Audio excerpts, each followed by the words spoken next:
जय श्री राम दोस्तों, कैसे हो आप लोग। उम्मीद करती हूँ आप अच्छे होंगे, मैं भी अच्छी हूँ।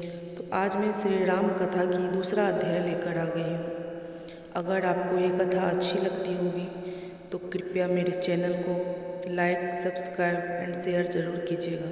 तो चलिए कथा की ओर चलते हैं। राजमहल से निकलकर महर्षि विश्वामित्र सरयू नदी की ओर बढ़े। दोनों राजकुमार साथ थे। उन्हें नदी पार करनी थी। आश्रम पहुंचने के लिए विश्वामित्र ने अयोध्या के निकट नदी पार नहीं की। दूर तक सरयू के किनारे किनारे चलते रहे। दक्षिणा तट पर, उसी तट पर जिस पर अयोध्या नगरी थी, वे चलते रहे। नदी के घुमाव के साथ साथ राजमहल पीछे छूट गया।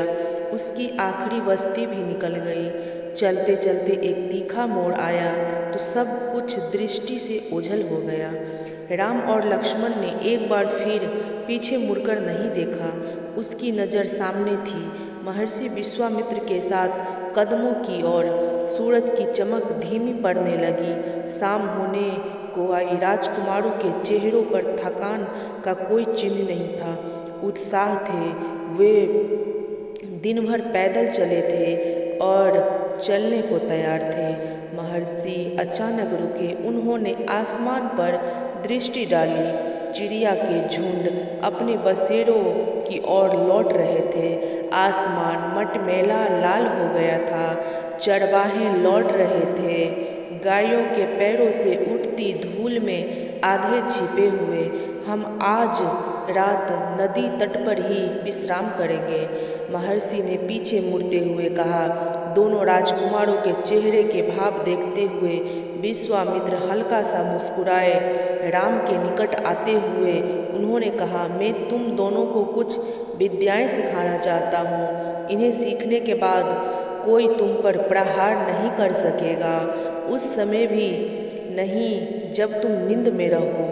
राम और लक्ष्मण नदी में मुंह हाथ धोकर लौटे। महर्षि ने निकट आकर बैठे। विश्वामित्र ने दोनों भाइयों को बला अतिबला नाम की विद्याएं सिखाई। रात में वे लोग वहीं सोए। तिनकों और पत्तों का बिस्तर बनाकर नींद आने तक महर्षि उनसे बात करते रहे। सुबह हुई, यात्रा फिर शुरू हुई। मार्ग वही था। सरयू नदी के किनारे किनारे चलते चलते वे एक ऐसी जगह पहुँचे जहाँ दो नदियाँ आपस में मिलती थी।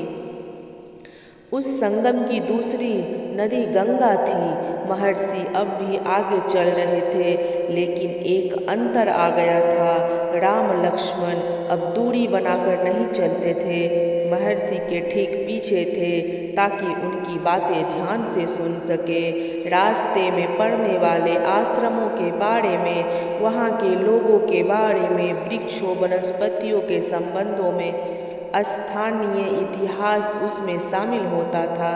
आगे की यात्रा कठिन थी। जंगलों से होकर उससे पहले उन्हें नदी पार करनी थी। रात में ऐसा करना महर्षि विश्वामित्र को उचित नहीं लगा। तीनों लोग वहीं रुक गए, संगम पर बने एक आश्रम में। अगली सुबह उन्होंने नाव से गंगा पार की। नदी पार जंगल था, घना दुर्गम। सूरज की किरणें धरती तक नहीं पहुंचती थी। इतना घना वह डरावना भी था। और हर ओरों से झिंगुरों की आवाज़, जानवरों की दहाड़, कर्कश ध्वनियाँ। राम और लक्ष्मण को आश्वस्त करते हुए महर्षि ने कहा, ये जानवर और वनस्पतियाँ जंगल की शोभा है, इनसे कोई नहीं डर रहा है। असली खतरा राक्षसी ताड़का से है, वह यहीं रहती है। तुम्हें वह खतरा हमेशा के लिए मिटा देना है।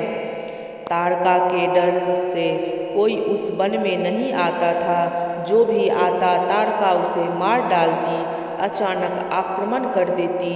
उसका डर इतना था कि उस सुंदर वन का नाम ताड़का वन पड़ गया था। राम ने महर्षि को आज्ञा मान ली।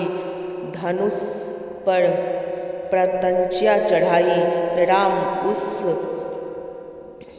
एक बार खींचकर छोड़ा इतना तारका को क्रोधित करने के लिए बहुत था। टंकार सुनते ही क्रोध से बिलबिलाई तारका गरजती हुई राम की ओर दौड़ी। वो बालकों को देखकर उसका क्रोध और भड़क उठा। जंगल में जैसे जैसे तूफान आ गया, विशालकाय पेड़ कांप उठे, पत्ते टूटकर इधर उधर पड़ने लगे, धूल का घना बादल छा गया, उससे कुछ दिखाई नहीं पड़ता था। फिर तारका ने पत्थर बरसाने शुरू किए। राम ने उस बाण पर बाण चलाए, लक्ष्मण ने भी निशाना साधा। तारका बाणों से घिर गई। राम का एक बाण उसके हृदय में लगा, वह गिर पड़ी, फिर नहीं उठ पाई। विश्वामित्र बहुत प्रसन्न हुए। उन्होंने राम को गले लगा लिया। उन्होंने दोनों राजकुमारों को 100 तरह के नए अस्त्र शस्त्र दिए, उनका प्रयोग करने का विधि बताई, उनका महत्व समझाया। महर्षि का आश्रम वहाँ से अधिक दूर नहीं था, लेकिन तब तक रात हो चली थी। विश्वामित्र ने वह दूरी अगले दिन तय करने का निर्णय लिया। तारका मर चुकी थी, उसका भय नहीं था। तीनों ने रात वहीं बिताई, तारका वन में, जो अब पूरी तरह भय मुक्त था। सुबह जंगल बदला हुआ था। अब वह तारका वन नहीं था, क्योंकि तारका नहीं थी। भयानक आवाज़ें गायब हो चुकी थी। पत्तों से गूंजती हवा थी, उसकी सरसराहट का संगीत था। चिड़ियों की चहचहाहट थी, शांति थी, तस्वीर बदल गई थी। सिद्धाश्रम का अंतिम पड़ाव था। महर्षि का आश्रम रास्ता छोटा भी था, मनोहारी भी। प्राकृतिक सौंदर्य का आनंद लेते हुए तीनों लोग जल्दी ही आश्रम पहुंच गए। आश्रम वासियों ने उनका अगवानी की, अभिनंदन किया, उनकी प्रसन्नता दुगुनी हो गई। महर्षि विश्वामित्र के आश्रम लौटने की खुशी, राम लक्ष्मण के आगमन का सुख। विश्वामित्र यज्ञ की तैयारियों में लग गया। अनुष्ठान प्रारंभ हुआ। आश्रम की ओर महर्षि अस्वस्थ अनुष्ठान पर अंतिम चरण में था, पूरा होने वाला था। कुछ ही दिनों में 5 दिन तक सब ठीक ठाक चलता रहा। शांति से निर्विघ्न लगता था कि राजकुमारों की उपस्थितियां में ही राक्षसों को भगा दिया है। राम और लक्ष्मण ने यज्ञ पूरा होने तक न सोने का निर्णय किया। वे लगातार जागते रहे, चौकस रहे, कमर में तलवार, पीठ पर तूनीर, हाथ में धनुष, प्रत्यंचा चढ़ी हुई, हर स्थिति के लिए तैयार। अनुष्ठान का अंतिम दिन अचानक भयानक आवाज़ों से आसमान भर गया। सुबाहु और मारीच ने राक्षसों के दलबल के साथ आश्रम पर धावा बोल दिया। मारीच क्रोधित था, यज्ञ के अलावा भी इस बात से कि राम लक्ष्मण ने उसकी मां को मारा था। तारका को राम ने राक्षसों का हमला होते ही कार्रवाई की, धनुष उठाया और मारीच को निशाना बनाया। मारीच बाण लगते ही मूर्छित हो गया, बाण के वेग से बहुत दूर जाकर गिरा। समुद्र के किनारे वह मरा नहीं। जब होश आया तो उठकर दक्षिण दिशा की ओर भाग गया। राम का दूसरा बाण सुबाहु को लगा, उसके प्राण वहीं निकल गए। सुबाहु के मरने पर राक्षस सेना में भगदड़ मच गई। वे चीखते चिल्लाते भागे। कुछ लक्ष्मण के बाणों का शिकार हुआ, अन्य जान बचाकर भाग खड़े हुए। महर्षि विश्वामित्र का अनुष्ठान संपन्न हुआ। राम ने महर्षि को प्रणाम करते हुए पूछा, अब हमारे लिए क्या आज्ञा है मुनिवर? महर्षि ने राम को गले लगाया, कहा, हम लोग यहाँ से मिथिला जाएंगे, महाराज जनक के यहाँ विदेह राज के दरबार में। मैं चाहता हूँ कि तुम दोनों मेरे साथ चलो, उनके आयोजन में हिस्सा लेने। महाराज के पास एक अद्भुत शिव धनुष है, तुम भी उसे देखो।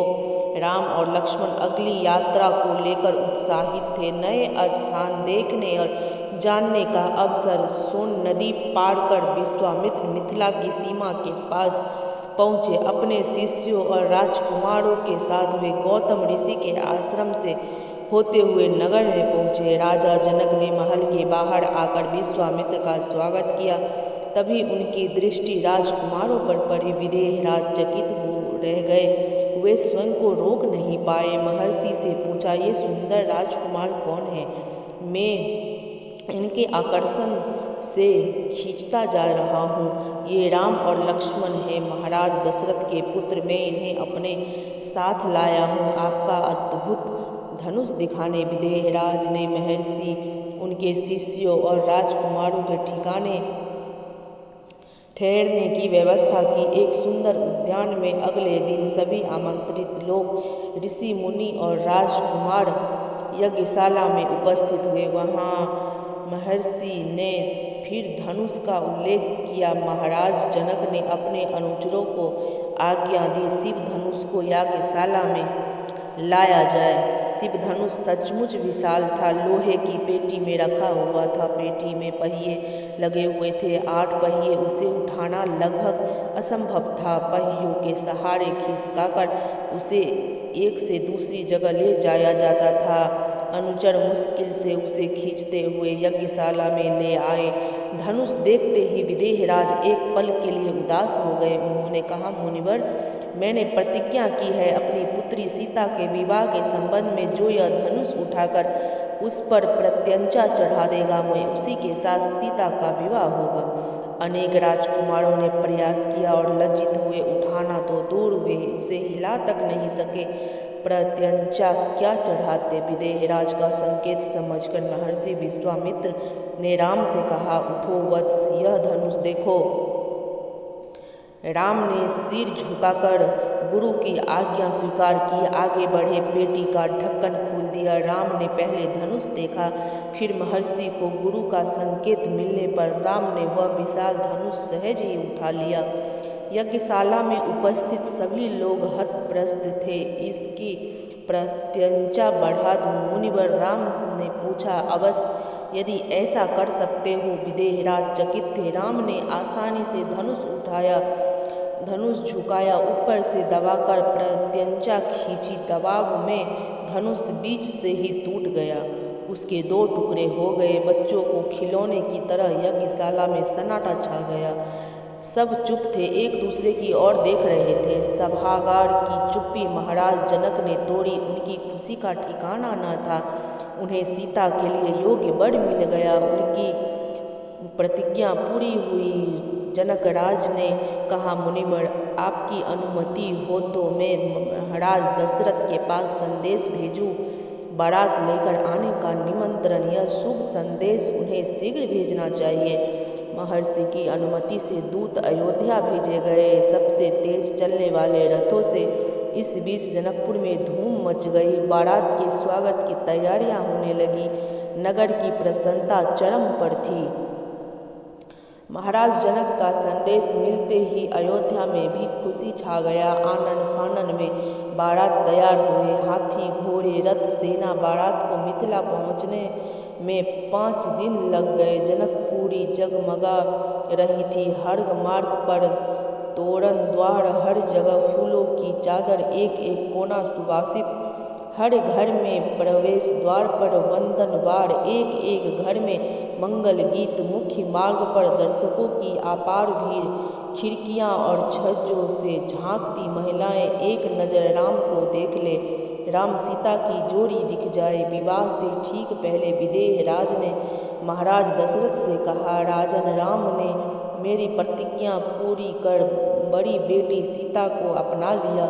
मेरी इच्छा है कि छोटी पुत्री उर्मिला का विवाह लक्ष्मण से हो जाए। मेरे छोटे भाई कुशध्वज की भी 2 पुत्रियां हैं, मांडवी और सुकृति। कृपया उन्हें भरत और शत्रुघ्न के लिए स्वीकार करें। राजा दशरथ ने यह प्रस्ताव स्वीकार तत्काल मान लिया। विवाह के बाद बारात कुछ दिन जनकपुर में रुकी। बाराती बहुओं को लेकर अयोध्या लौटे तो रानियों ने पुत्र वधुओं की आरती उतारी, स्त्रियों ने फूल बरसाए, शंख ध्वनि से गलियां गूंज उठी। यह आनंदोत्सव लगातार कई दिनों तक चलता रहा। इसी के साथ ये कथा संपन्न होती है। अब अगली कथा में मैं बताऊंगी कि कैसे राजा दशरथ ने 2 वरदान दिए थे, फिर उसके बाद क्या हुआ, कैसे बन गए। जय श्री राम।